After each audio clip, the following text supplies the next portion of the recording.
I just wrapped up the ADU Academy and TinyFest in San Diego, and it's a beautiful day. Got the view from the place we're staying in Pacific Beach, and I thought I'd share some reflections about what's going on in the ADU space. I've got an adorable tiny dweller that you might be hearing in the background. In any case, the Academy is always interesting. There's always a core curriculum for newcomers so that they learn the fundamentals, very thorough fundamentals of ADUs. And then there's this increasingly growing group of people who are coming back to the conference for what we call LobbyCon, where we just like hang out in the lobby. And we hang out in the lobby and we just talk about what we're seeing in the ADU space. And it got so detailed and interesting and wonky this time. It's really growing a lot. It's amazing.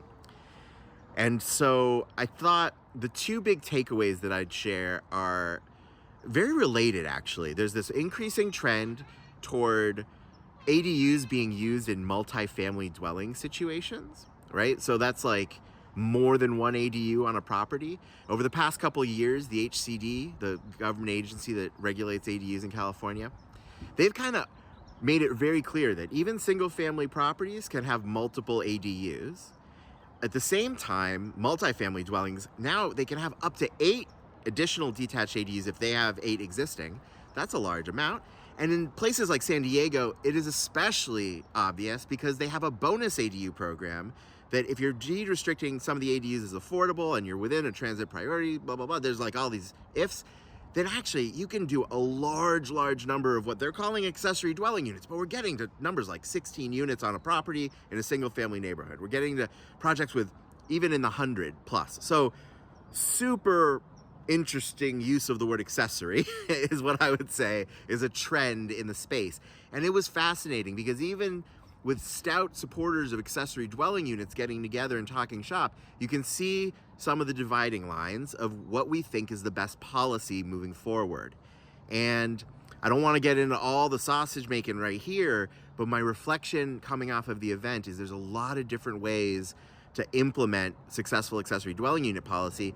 And one of the most important things is that we keep staying in touch with each other and hearing from our communities and giving that feedback to other professionals so that we're all learning from each other at the same time. And there were fascinating conversations about, hey, if we redid the bonus program from San Diego in another city, but we wanted it to be a little more restrained, how would we best do that? What if we wanted to go the other way? What if we were more ambitious? Because it's produced a lot of affordable units. How would we do that? And those are such fascinating questions to hear from like the big proponents and antagonists of that policy, hear all their opinions at the same time. We'll do video about too many ADUs soon. But yeah, like it's been a really interesting weekend. And then going to TinyFest, also there's this trend toward manufactured, modular, or other classifications and construction types in the ADU space and how that overlaps with the multiple ADUs thing. It's very, very interesting. And San Diego has been a gorgeous setting for the conversation. So those are my thoughts. I'll probably put a lot of B-roll over this so you don't have to get jealous about how nice the weather here is. But it's been really fun, and I'm so grateful that I get to come to these things and share the information with you. So thank you very much. Let's build some housing.